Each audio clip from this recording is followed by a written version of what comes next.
ज्ञान गंगा हिंदी में आपका स्वागत है। देलवाड़ा का जैन मंदिर। देलवाड़ा जैन मंदिर 5 मंदिरों का समूह है जिसको अरावली ने सदियों से अपनी गोद में शरण दे रखी है। देलवाड़ा जैन मंदिर जैन धर्म के तीर्थ स्थलों में से एक है। यह मंदिर राजस्थान के सबसे ऊंचे शिखर माउंट आबू राजस्थान के मस्तक पर विराजमान है। इस मंदिर की प्रसिद्धि और वास्तुकला देखते ही बनती है। देलवाड़ा का जैन मंदिर पर्यटकों के लिए स्वर्ग है तो श्रद्धालुओं के अध्यात्म का केंद्र है। यह मंदिर भगवान आदिनाथ को समर्पित तीर्थ स्थल है। यहाँ हर रोज कई पर्यटक और श्रद्धालु दर्शन के लिए आते हैं और मंदिर की बनावट देखकर भौचक्के रह जाते हैं।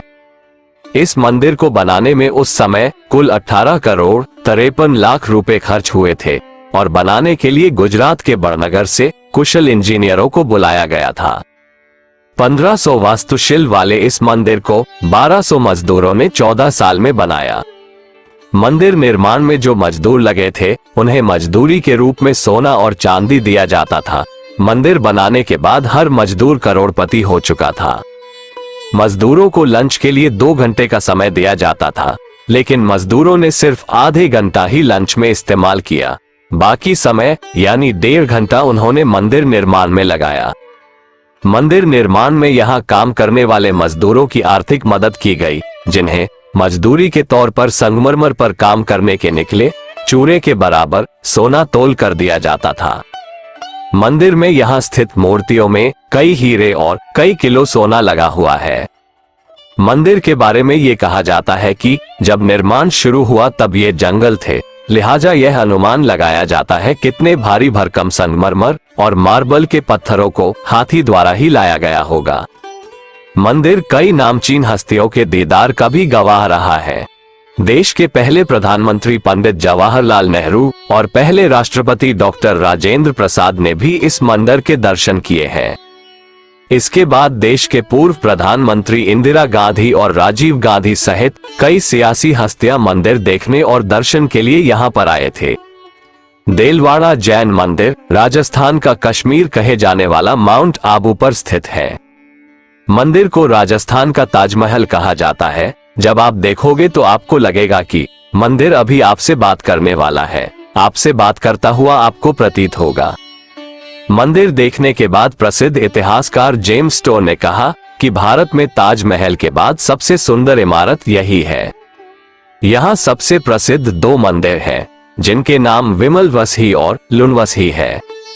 विमल वसही का निर्माण गुजरात के राजा भीमदेव प्रथम के मंत्री विमल शाह ने करवाया था। यहाँ इस मंदिर के निर्माण के पीछे की कहानी भी बड़ी दिलचस्प है, जिसे मैं आगे सुनाऊंगा। विमल वसाही सबसे पुराना मंदिर है, जिसका निर्माण सन 1031 में हुआ था। निर्माण 11वीं से 13वीं शताब्दी के बीच में हुआ था। उसके बाद 11वीं से 13वीं शताब्दी के दौरान चालुक्य राजाओं वास्तुपाल और तेजपाल नामक 2 भाइयों द्वारा 1231 ईस्वी में लूनवसही मंदिर का निर्माण करवाया गया था।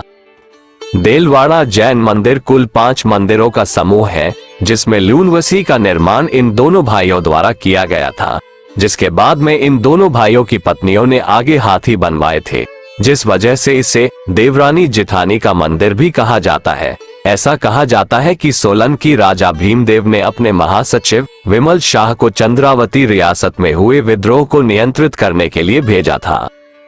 विमल शाह ने अपनी कुशल कूटनीति से विद्रोह पर तो विजय प्राप्त कर ली थी, लेकिन इस युद्ध में हुए रक्तपात के कारण विमल शाह को बहुत अपराध बोध हुआ।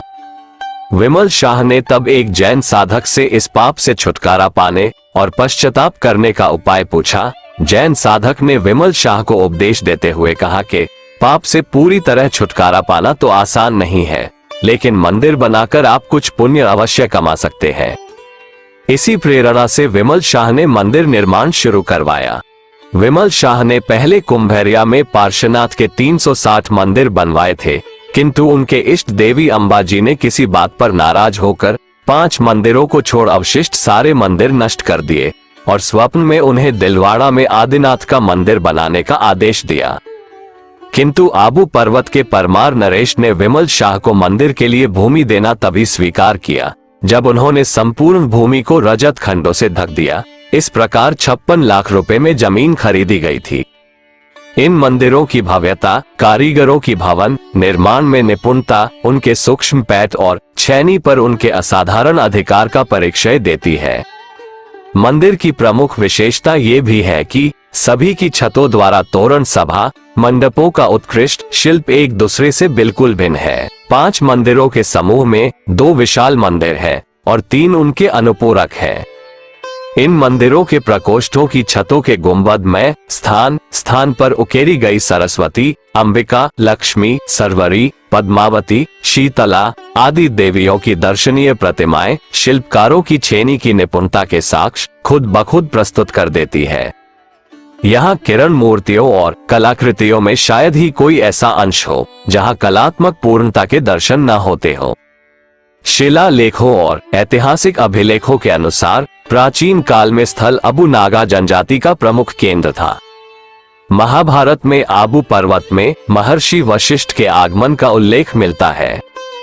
इसी तरह जैन शिलालेखों के अनुसार जैन धर्म के संस्थापक भगवान महावीर ने भी यहाँ के निवासियों को उपदेश दिया था।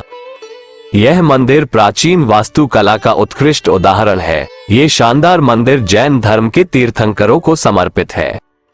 यहाँ जैन धर्म के कई तीर्थंकरों जैसे आदिनाथ जी, नेमिनाथ जी, पार्श्वनाथ जी और महावीर जी की मूर्तियां स्थापित है। इस देवालय में देवरानी जेठानी मंदिर भी है, जिनमें भगवान आदिनाथ और शांतिनाथ की प्रतिमाएं स्थापित है। मंदिर प्रवेश द्वार गुंबद वाले मंडप से होकर है, जिसके सामने एक वर्गाकृत भवन है। इसमें 6 स्तंभ और 10 हाथियों की प्रतिमाएं हैं। इसके पीछे मध्य में मुख्य पूजा गृह है, जिसमें एक प्रकोष्ठ में ध्यान मुद्रा में अवस्थित जिन की मूर्ति है। इस प्रकोष्ठ की छत शिखर रूप में बनी है, यद्यपि यह अधिक ऊंची नहीं है। इसके साथ एक दूसरा प्रकोष्ठ बना है, जिसके आगे एक मंडप स्थित है। इस मंडप के गुंबद के 8 स्तंभ हैं। संपूर्ण मंदिर एक प्रांगण के अंदर घिरा हुआ है, जिसकी लंबाई 128 फीट और चौड़ाई 75 फीट है।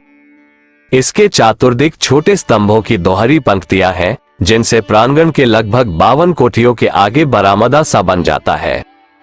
सभी मंदिरों में कुल 48 स्तंभ है, जिनमें विभिन्न नृत्य मुद्राओं में महिलाओं की सुंदर आकृतियां हैं। मंदिर का मुख्य आकर्षण रंगा मंडप है, जो गुंबद के आकार की छत है। इसकी छत के बीच में एक झूमर जैसा ढांचा है और पत्थर से बनी विद्या देवी की 16 मूर्तियां हैं, जो ज्ञान की देवी है। नक्काशी अन्य डिजाइनों में कमल देवता और अमूर्त पैटर्न शामिल है। बता दूं कि यहाँ 5 समान रूप से मंदिर बने हुए हैं, जिनके नाम है विमल वसाही, लूना बसाही, पित लहर, पार्श्वनाथ और महावीर स्वामी मंदिर है। यहाँ मंदिर क्रमशः भगवान आदिनाथ, भगवान ऋषभो, भगवान नमनाथ, भगवान महावीर स्वामी और भगवान पार्श्वनाथ को समर्पित है। इन सभी मंदिरों में से हर एक मंदिर में मंडप गर्भगृह, एक केंद्रीय कक्ष और अंतरतम गर्भगृह है, जहां भगवान का निवास माना गया है। इन मंदिरों में नव चौकी है, जो 100 सजावट वाली छतों का एक समूह है। कुछ अन्य संरचनाओं में कीर्ति स्तंभ और हाथ शिला भी है, जो अपने जहन मूल्यों और सिद्धांतों को बताते हैं। मेरे इन 5 मंदिरों के इस समूह में विमल वसाही मंदिर सबसे पुराना है और मेरे इन मंदिरों की अद्भुत कारीगरी देखने योग्य है।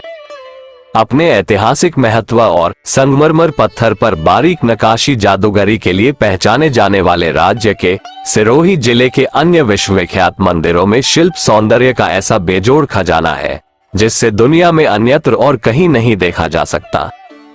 इस मंदिर में आदिनाथ की मूर्ति की आंखें असली हीरे की बनी हुई हैं और उसके गले में बहुमूल्य रत्नों का हार है। ये सब बाहर से देखने में साधारण से प्रतीत होते हैं। फूल पत्तियों व अन्य मोहक डिजाइनों से अलंकृत नक्काशीदार छतें, पशु पक्षियों की शानदार संगमरमरीय आकृतियां, सफेद स्तंभों पर बारीकी से उकेर कर बनाई गई सुंदर बेलें, जालीदार नक्काशी से सजे तोरण और इन सबसे बढ़कर जैन तीर्थंकरों की प्रतिमाएं विमल वसाही मंदिर के अष्टकोणीय कक्ष में स्थित है। इस मंदिर में तीर्थंकरों के साथ कई हिंदू देवी देवताओं की प्रतिमाएं भी स्थापित है। मंदिर का सबसे उत्कृष्ट कला का भाग इसका कला मंडप है। इस मंदिर को बनाने में 500 राजमिस्त्री और 1200 मजदूर लगे थे, जिसमें 14 साल का समय लगा था। मेरे यहाँ दूसरे सबसे पुराने मंदिर लुना वसाही का निर्माण बघेल शासक वृद्ध बला के शासन काल में हुआ था। सन 1230 में इस मंदिर का निर्माण कार्य बघेल वृद्ध बला के मंत्री तेजपाल की देखरेख में हुआ था। इन दोनों भाइयों को महान भवन निर्माता माना जाता है। कुशल प्रशासक होने के अलावा वे बहादुर योद्धा भी थे। उन्होंने जन कल्याण पर बहुत धन खर्च किया और कई जैन तथा हिंदू मंदिर, मस्जिद, कुओं, पुलों, अतिथि गृहों और जलाशय का निर्माण करवाया था। इस मंदिर का निर्माण तेजपाल की पत्नी अनुपमा देवी और पुत्र लूना सिमा के आध्यात्मिक कल्याण के लिए किया गया था। हालांकि इस मंदिर के डिजाइन विमल वसाही मंदिर के तरह ही है, लेकिन इसकी सजावट कहीं बेहतर है। यह मंदिर भी सफेद संगमरमर को तराश कर बनाया गया है। रंग मंडप हालांकि छोटा है, लेकिन इसकी छत पर भारी गोलाकार नक्काशी है। छत के मध्य में सुसज्जित झूमर लगा हुआ है। नीचे 72 तीर्थंकरों की गोलाकार परिधि में छवियां बनी हुई है। इसके अलावा जैन बच्चों की 360 छोटी छवियां भी हैं। अस्थि शाल में सफेद संगमरमर को तराश कर बनाई गई हाथियों की मूर्तियां हैं, जिनके पीछे मंदिर निर्माताओं और उनके परिवार के सदस्यों की छवियां भी बनी हुई है। और इस मंदिर की एक और विशेषता सुसज्जित आले हैं, जिनमें देवरानी यानी छोटे भाई की पत्नी और जेठानी की छवियां बनी हुई है। माना जाता है कि ये छवियां वास्तुपाल और तेजपाल की पत्नियों की है। 15वीं से 16वीं सदी के आसपास अहमदनगर के सुल्तान बेगड़ा के मंत्री भामा शाह ने मेरे यहाँ पीतलहार मंदिर बनवाया था, जो तीर्थकार आदिनाथ को समर्पित था। ये वही भामा शाह है जिन्होंने अपनी संपूर्ण पूंजी महाराणा प्रताप को भेंट कर दी थी। इसके बाद उनके द्वारा बनाए जा रहे दूसरे मंदिरों का काम अधूरा ही रह गया, जो आज भी देखे जा सकते हैं। यह मंदिर तीर्थंकार आदिनाथ के पीतल की मूर्ति की वजह से पीतलहार के नाम से जाना जाता है। इस समय जो मूर्ति है उसे 16वीं सदी में मूल मूर्ति की जगह स्थापित किया गया था। 108 मन की मूर्ति 2 मंत्रियों सुंदर तथा गदा की निगरानी में देव नामक शिल्पी में बनाई गई थी।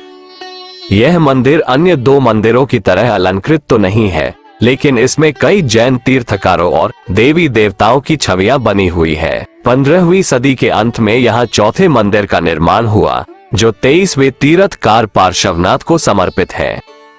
3 मंजिल और 1 कंगूरे वाले चौमुख मंदिर को खरतार वसाही भी कहा जाता है। यह मंदिर 5 मंदिरों में सबसे ऊंचा है। अन्य मंदिर जहां संगमरमर के बने हुए हैं, वहीं चौमुख मंदिर भूरे बलवा पत्थर का बना है। मंदिर में मौजूद अधिकतर आकृतियां संगी मंडलिक नामक व्यक्ति और उसके परिवार के सदस्यों ने दान की थी। 3 मंजिलों के गर्भगृह में 4 मुख वाली आकृतियां और पैदा होने वाले तीर्थंकारों की माताओं के 14 सपनों का चित्रण है, जो इस मंदिर की विशेषता है। मंदिर के बाहरी दीवारों पर जैन देवी देवताओं के चित्रण है। 16वीं और 18वीं सदी के बीच एक छोटा मंदिर बनाया गया था, जो 24वें तीर्थकार महावीर को समर्पित है। 18वीं सदी के करीब सिरोही के कलाकारों ने मंदिर के चित्रकारी की थी। हालांकि विमल वसाही और लूना बसाही की तरह भव्य नहीं है, लेकिन इस मंदिर में रूपांकनों और पशुओं की सुंदर और बारीक नक्काशी है। मंदिर देखने विश्व भर से इतने लोग आते हैं कि माउंट आबू दिलवाड़ा मंदिर का पर्याय बन गया है। लेकिन अब आप कब आ रहे हैं, तो मुझे जल्दी से कमेंट करके बताएं। अब मैं आपको बता देता हूं कि आप देश के किसी भी कोने से यहां तक कैसे पहुंच सकते हैं और यहां घूमने का सबसे अच्छा समय कौन सा है।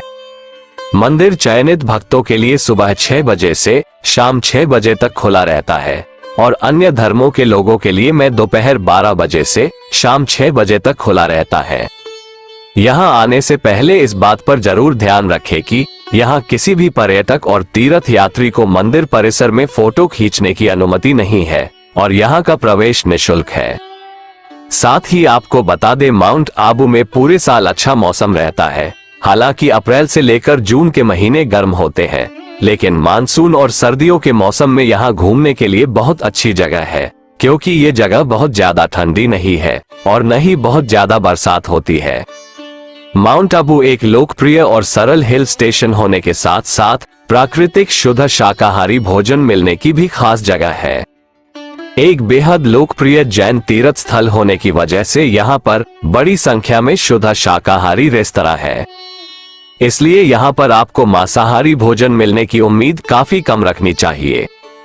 माउंट आबू में स्थानीय राजस्थानी, पंजाबी और चीनी भोजन आसानी से मिल जाता है, लेकिन आपको पंजाबी और चीनी भोजन शहर के केंद्र के आसपास के रेस्तरां में ही मिल पाएगा।